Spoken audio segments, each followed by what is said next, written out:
Let's talk about Iran. It has been a month since the 12-day war with Israel came to an end. The bombs have fallen silent, but the price of diplomacy has risen. Tehran has decided to resume nuclear talks with Britain, France and Germany this week. The talks are slated in Istanbul on Friday, and Turkey, not Oman, will be mediating this time. I did an earlier episode on Turkey's status as a global peacemaker. The story is in our description. You can check it out. Unlike last time, the US will be missing from the table. Tehran and Washington are shuttling the blame, but there is a bigger game at play here. What is Iran's real reason to resume talks? Is the Iran-Russia-China axis growing? And is Trump miscalculating his bets? I'm Ananya Datta. Let's begin this episode of Grey Zone.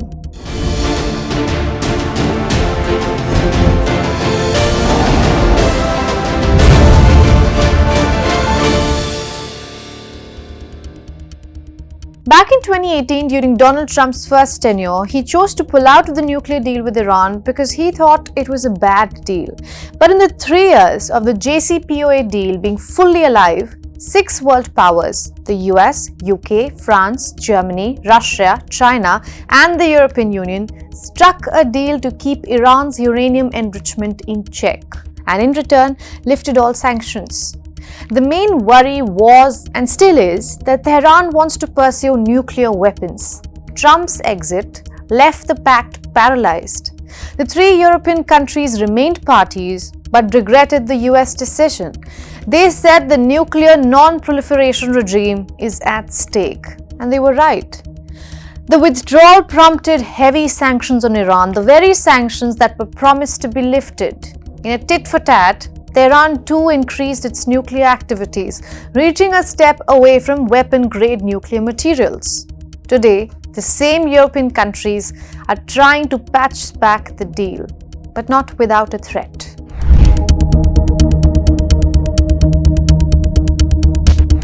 In the 2015 deal, there was a Snapback Clause, which basically means if Tehran continues to violate the agreement, the E3 countries, France, Germany and the UK, will reimpose sanctions. The deal is in shambles with the agreements and partners not clear, but it's still a deal.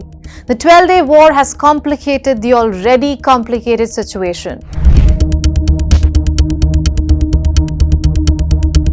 See, before, the main bone of contention was that the US wanted Iran to stop enrichment completely. But Tehran's argument was that nuclear power is essential for civilian infrastructures. Our nuclear program, our enrichment program is not something imported from outside that can be destroyed by bombings. It is developed by ourselves. It is an achievement by ourselves. The technology is there. The scientists are there. The people who have run these facilities are there. Buildings can be rebuilt. Facilities can be rebuilt. Machines can be, replaced. Because the technology is there. I think the recent attack proved that there is no military option. Now there are multiple caveats. First and the most glaring one is that the US is missing from the table, the very country who provoked this stalemate. Iran is still angry over Washington joining Tel Aviv in the June war. Its foreign ministry spokesperson, Ismail Baghouti, says that his country has no plans to talk to the US. But Trump is pushing his own narrative that Tehran, quote-unquote, badly wants to negotiate. They want to negotiate. They want to negotiate badly. We're in no rush because, we said we could have made a deal. They should have made a deal. And then we bombed the hell out of their various places. We're in no rush, but if they want to negotiate, we're here.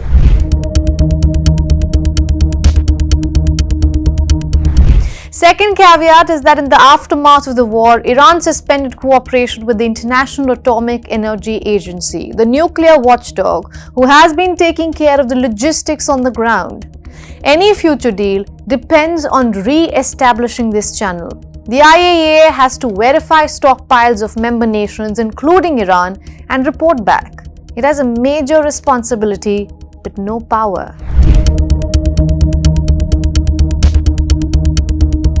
The third caveat is very geopolitical in nature. The 12-day war strengthened the very axis the West has been trying to dismantle.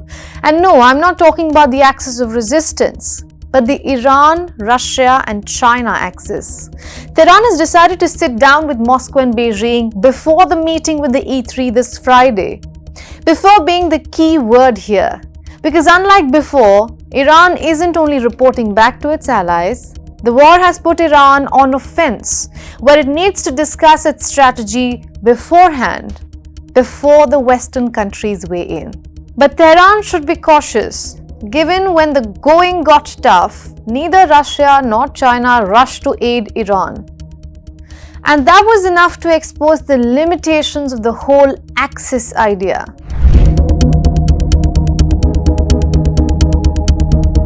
The nuclear talks, if they happen, are less a sign of moderation and more an attempt by Tehran to buy time.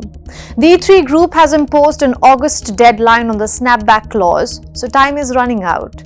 For a regime increasingly reliant on repression and brinkmanship, diplomacy has become less about resolution and more about survival. And survival is something that the Ayatollahs take very seriously. We are ready to confront chest to chest, face to face, the power of the US and its leash dog in the region, the Zionist regime. This will, self-confidence, is one of the important values that the nation has reached. The Iran nuclear puzzle is no longer just about uranium and centrifuges. It's about who gets to shape the new Middle East. Iran may be walking back to the negotiating table, but it's not walking back on its ambitions or its alliance. The E3 is racing against the clock. The US is watching from the sidelines, but the question is till when? They will have to get their hands dirty, because Trump will not accept a deal he cannot claim victory for. So while Tehran plays a game of nuclear chicken, what will prevent the next war in the Middle East? Until next time, I'm Ananya Datta and you've been watching Grey Zone.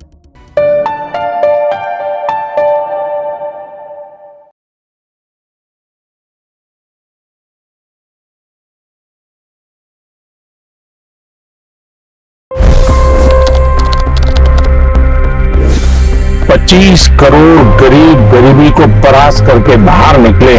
For the good of our nation, let's work together and let's truly make America great again. The fastest news breaks. Requested PM saying that we will have to speak to Putin and to Zelensky. The biggest newsmakers. The relationship with India is probably the most important bilateral relationship the US will have for the rest of this century. The capital delivered quite an election result today. Expert analysis. The million-dollar question today is how to stop this dance of death. Ground reports. I'm standing at the crossroad of the Kumbh Mela. Behind me are more than 100 entry guards. Long-form interviews. Exclusionary politics is reflected in Manipur case as well. You don't bother because this is a small state. Deep dive into burning issues. It's often said DRC could be the richest country in the whole world. It's because of what sits underneath. Why exactly did the US topple the Sheikh Hasina government? HD videos. We don't just break news, we break it down.